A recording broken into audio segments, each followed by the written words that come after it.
sol de la province d'Orge. Vous avez gagné, alors au moins quand même on peut parler. Le groupe of filles. Le président, il est où? C'est quoi? C'est le... Le Burkina Faso. Le président, il est où? Le président, il va pas parler. C'est qui? Le Congo? On repart. Au moins officiellement, on repart. Ça a été expéditif, hein? Ça a été expéditif. Ni enregistre, ni film. Non. Ni film, ni enregistre. Non? Non. Mais non, c'était le Qatar.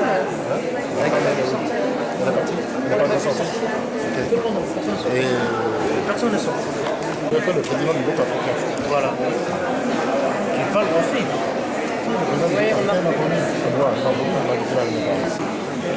Bonsoir, Excellence. Cher Douar, je suis à vous. Je suis là. Bon, Mais il y a trois cas.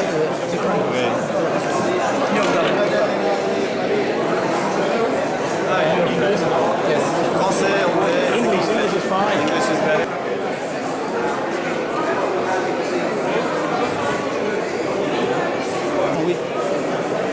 alors c'est repoussé jusqu'à l'année prochaine alors? Pardon? C'est repoussé jusqu'à l'année prochaine? Non, ils ont... Vous disiez? Donc Oui. c'est repoussé pour l'année prochaine ou... Oui, il y a un groupe de travail qui a été constitué, qui va préparer un rapport pour l'année prochaine en avril. Oui. Oui. Donc les Africains ont gagné hein, cette bataille alors? Ce n'est pas une situation de gagner, il s'agit d'exécuter une décision du Conseil exécutif. De 2008, qui date de 2008 bien sûr. Qui a été prise en 2008. Oui, tout à fait. Exactement. Bon, Excellence, merci de nous avoir accueillis encore au siège de l'UNESCO. Vous venez de sortir de la réunion du Conseil exécutif. On sait qu'il y a plusieurs sujets qui ont été évoqués, mais surtout le prix Obiang Nguema a été le point phare de cette rencontre. Est-ce qu'on peut savoir quelle est la décision finale prise par les conseils exécutifs sur le prix Obiang Nguema? Merci. Le Conseil exécutif a arrivé à une décision de consensus et la décision c'est de continuer avec le prix Obiang Nguema Mbazogo. Ils ont décidé de créer un groupe de travail qui sera présidé par le président du conseil ou la présidente du conseil exécutif. Et ce groupe de travail va aussi intégrer 3 membres de chaque groupe électoral de l'UNESCO.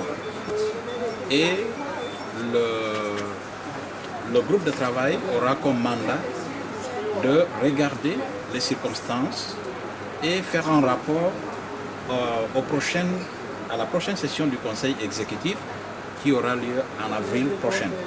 Ça veut dire qu'en clair, le prix continue. Un groupe de travail de haut niveau va examiner la situation et faire rapport à la prochaine session du Conseil exécutif. Donc, si on a bien compris, le prix n'est pas enterré, les négociations continuent. Est-ce qu'il y a au moins une inquiétude du côté des Africains ou tout simplement on peut estimer au moins être heureux parce qu'on aimerait qu'on mette fin? Ça fait 3 ans que ça dure. Est-ce que vous, quel est le sentiment? Vous pensez que on est sur une bonne voie ou comment? Tout d'abord, il faut dire que le prix n'est pas annulé. Le prix Obiang existe bel et bien à l'UNESCO. Il faut que ça soit clair pour tout le monde. L'UNESCO a eu quelques difficultés pour mettre en application la décision qui était prise par le Conseil exécutif. Et maintenant, avec cette décision, je pense que c'est une confirmation, une fois de plus, pour dire que le prix est là à l'UNESCO. Le prix existe. La seule chose maintenant, c'est qu'ils essayent de faire une recommandation. Comme vous vous souvenez, la dernière décision qui était prise lors de l'autre session, où on parlait de créer, d'arriver à un consensus, cette décision n'était pas claire du tout, parce qu'on ne savait pas quel type de consensus, entre qui et qui.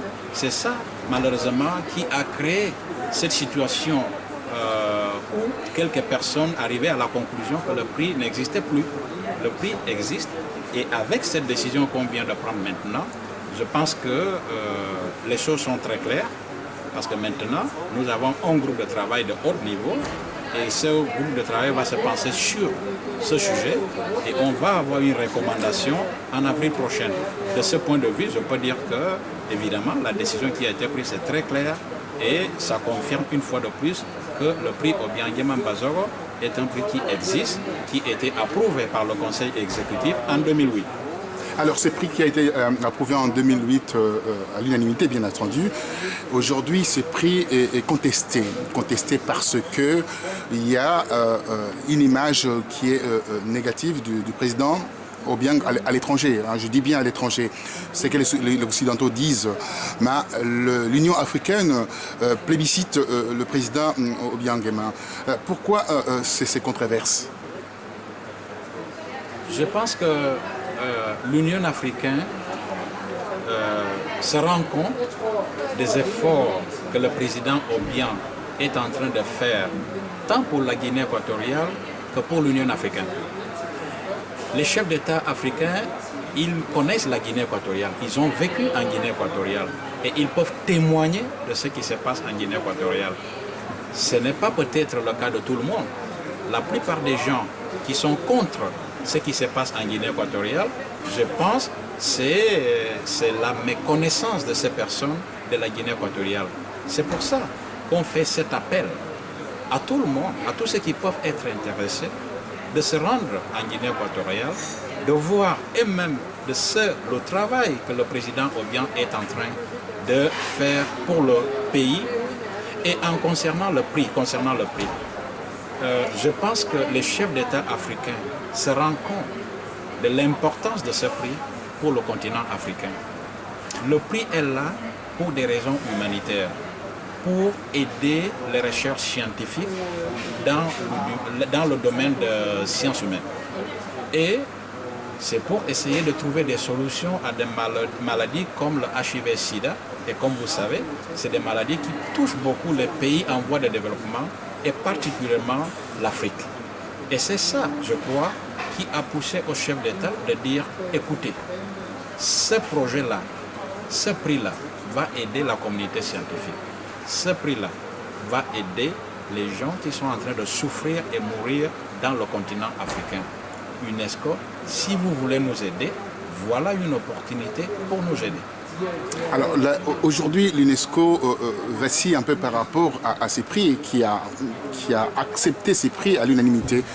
Les États-Unis sont derrière l'UNESCO pour faire une pression, de dire stop avec ces prix, d'annuler complètement, d'arrêter ces prix.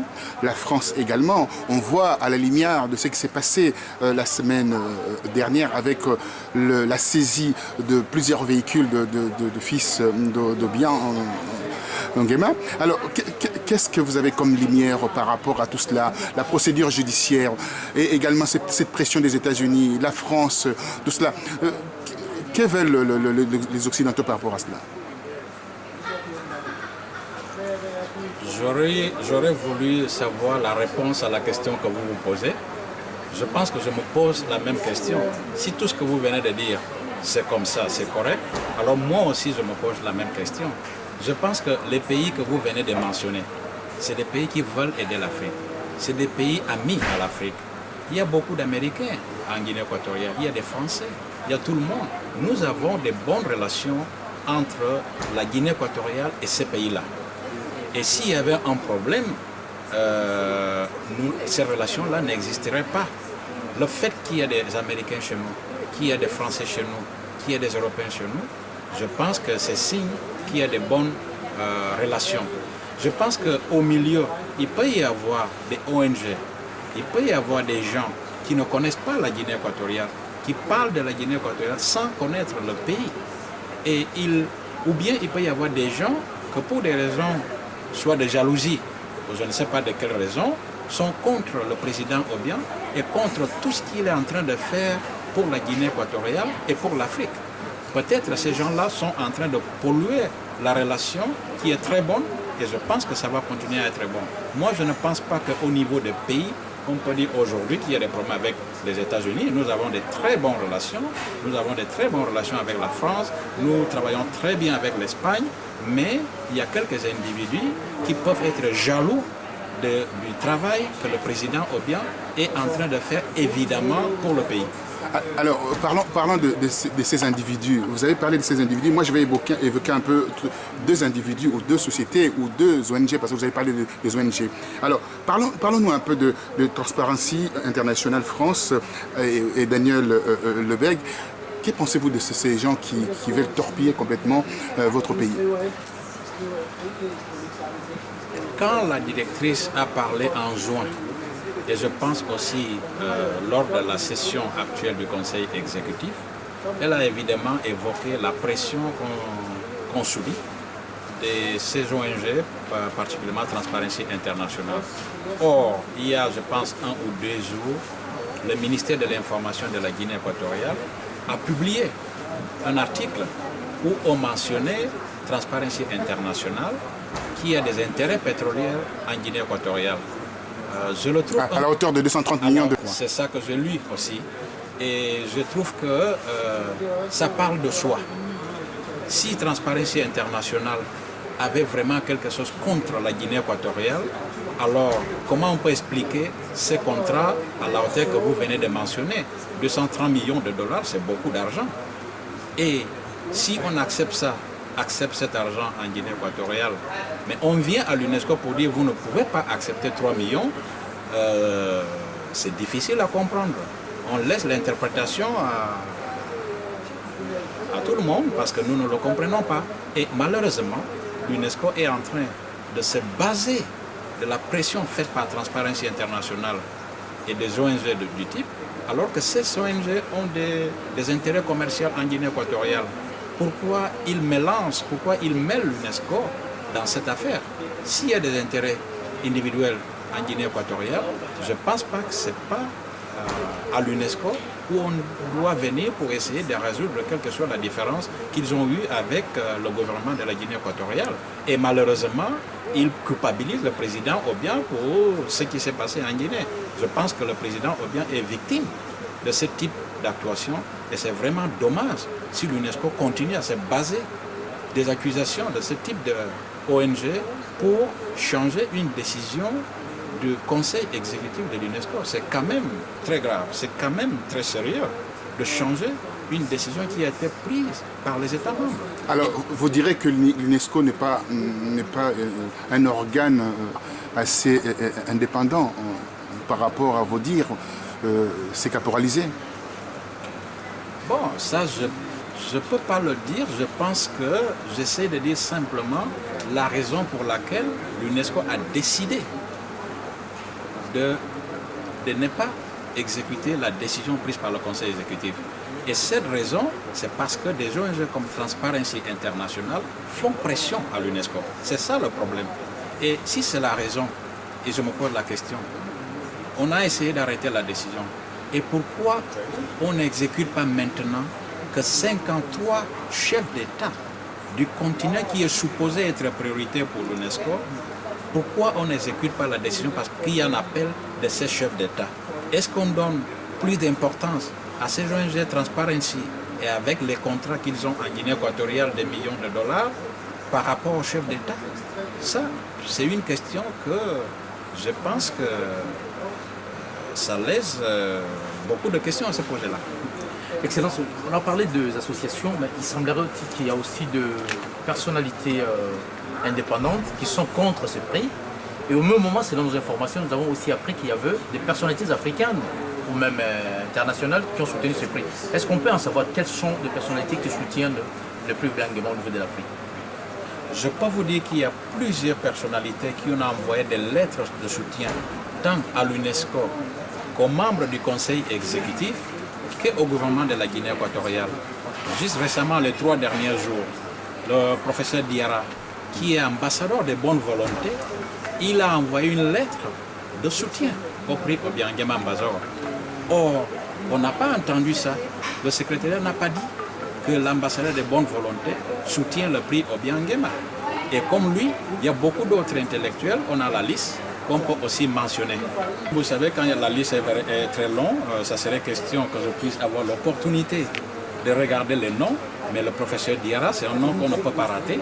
Il y a des professeurs de droit de différentes universités en Occident, malheureusement je n'ai pas la liste devant moi. Il y a des associations de journalistes africains, il y a des intellectuels, il y a des journaux, il y a beaucoup de personnalités que là, devant moi, je n'ai pas la liste, mais j'ai mentionné le professeur Diarra parce que ça fait à peine une semaine ou deux qu'il a écrit, et c'est une grande personnalité. Et je pense que quand il écrit, son nom doit être mentionné. Et de la même façon que quand 53 chefs d'État écrivent, ça doit être reflété à l'UNESCO, ce qui n'a pas été le cas pour l'instant. Oui, Excellence, pardon, juste avant que je complète. Mais on a parlé aussi de Desmond Tutu, Voilà. qui semblerait faire quelque chose avec l'UNESCO, mais qui a été aussi, il semble, abordé par le gouvernement équato-guinéen. Est-ce que vous avez une information sur Desmond Tutu et son analyse sur le prix? Oui, d'après l'information qu'on a reçue de l'UNESCO, Desmond Tutu aurait écrit en juin ou avant juin une lettre contre le prix. C'est l'information qu'on a reçue. Or, 2 ou 3 mois après, Desmond Tutu aussi a écrit une lettre soutenant les efforts que le président Obiang est en train de mener pour le développement de la Guinée équatoriale.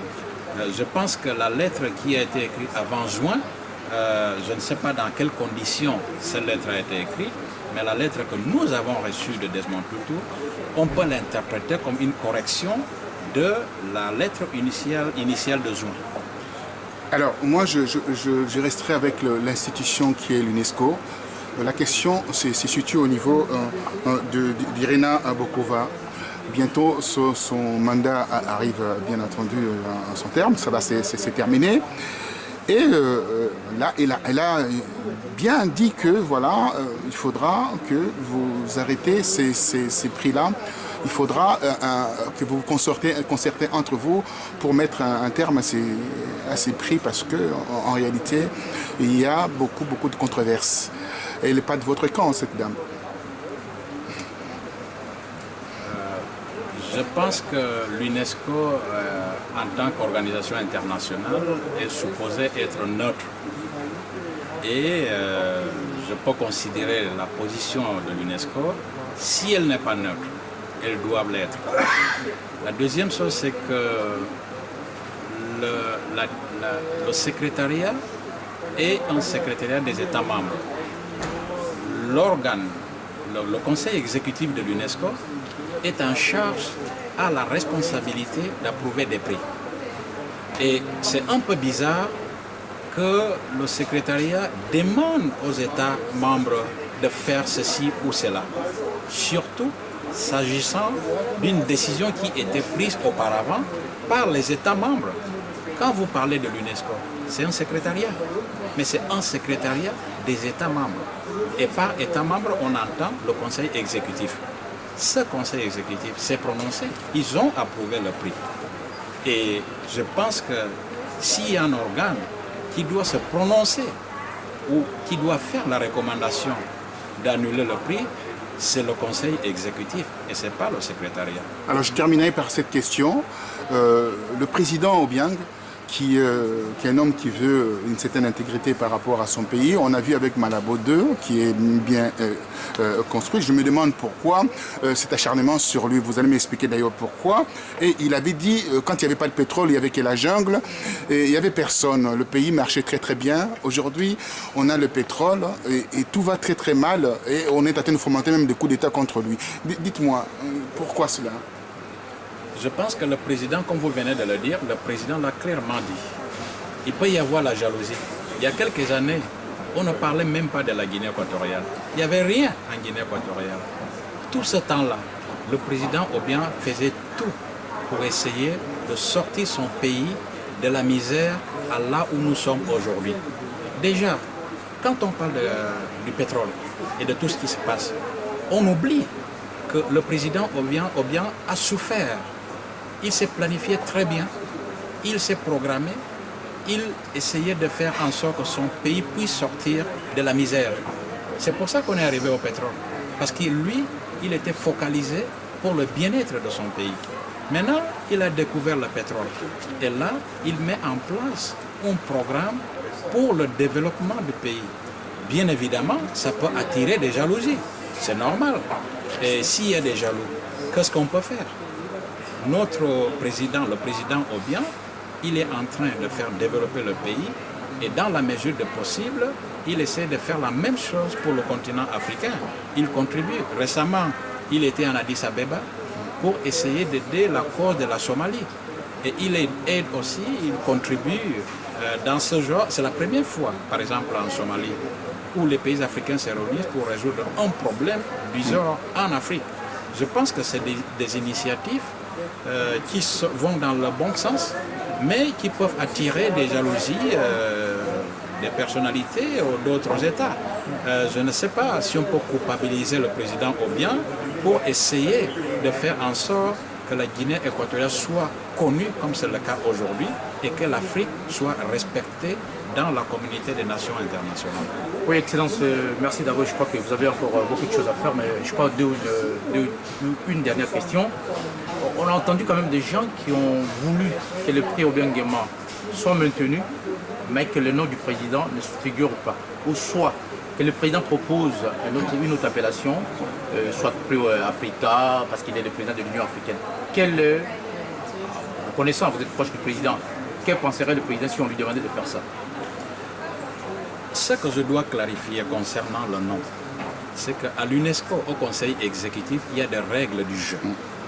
Et ces règles du Conseil exécutif exigent que quand il y a un donateur d'un pays, le nom du donateur soit associé au nom de l'UNESCO.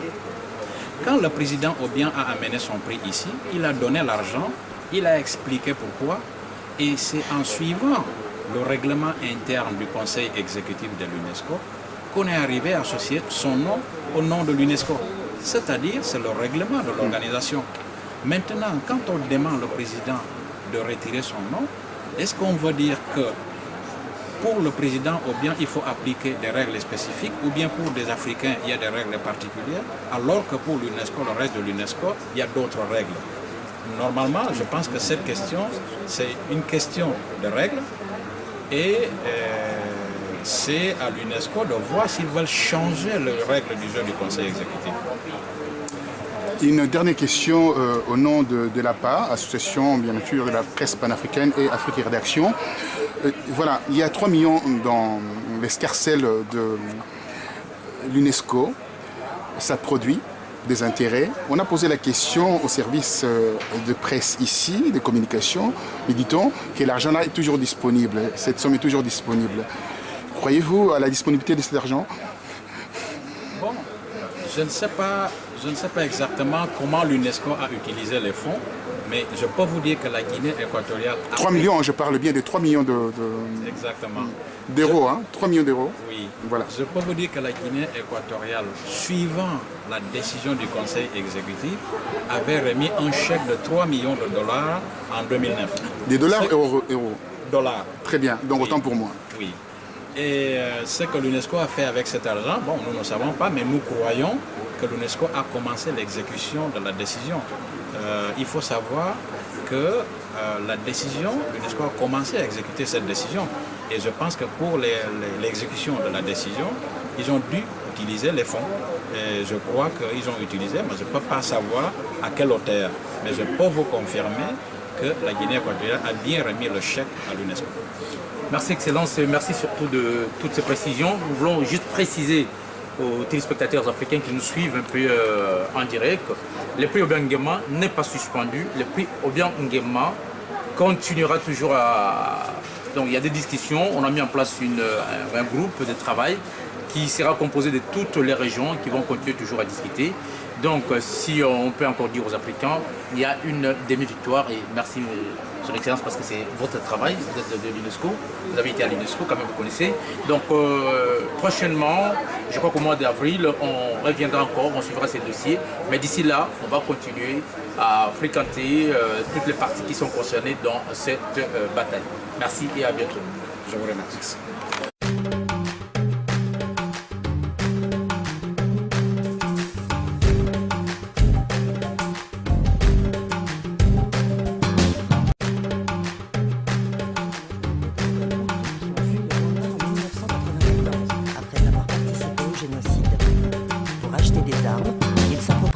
premières, comme l'or et d'autres minerais, dont le sous-sol de la province regorge.